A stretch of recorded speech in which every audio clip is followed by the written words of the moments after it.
Hi hello' নমস্কাৰ, কি খবৰ গাইজ? ভালে আছে নিশ্চয়। মই আজি কাতি বিহু উপলক্ষে ধান চোৱাৰ নিয়ম যিহেতু এই ধান চাবলৈ আহিলোঁ।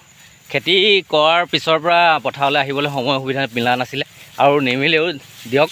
মানে আজিকালি যিবোৰ যান্ত্ৰিকতাৰ যুগ, সকলো সময়তে ব্যস্ত সেইকাৰণে মানে সময় নাপাওঁ। পথাৰখন আমাৰ খুব মানে সন্মুখতে আছে, কিন্তু তথাপিতো আহিবলৈ সময় নাপাওঁ।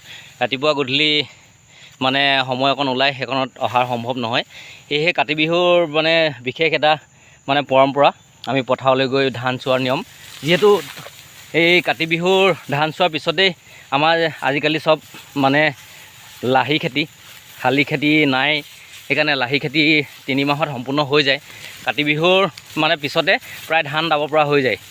সেইকাৰণে ইয়াৰ মানে পৰম্পৰা ৰক্ষা কৰি, যিহেতু এতিয়া সন্ধিয়া 3:30 মান বজিলেই, 4টা বজাত 4:30 বজাত আজিকালি মানে আন্ধাৰ নামি আহে। সেইটো কাৰণে মই সন্ধিয়া সময়ত বোলো সময়টো পাওঁ দেই, এই পথাৰ দৰ্শন কৰি আহোঁ। যথেষ্ট বোকাময় হৈ আছে। শেহতীয়া যিখিনি বৰষুণ দিছিলে সেইখিনিৰ পৰা মানে পথাৰবোৰ শুকোৱা নাই। এতিয়া ধান দাই দিয়াৰ লগে লগে পথাৰবোৰ মুকলি হ'ব।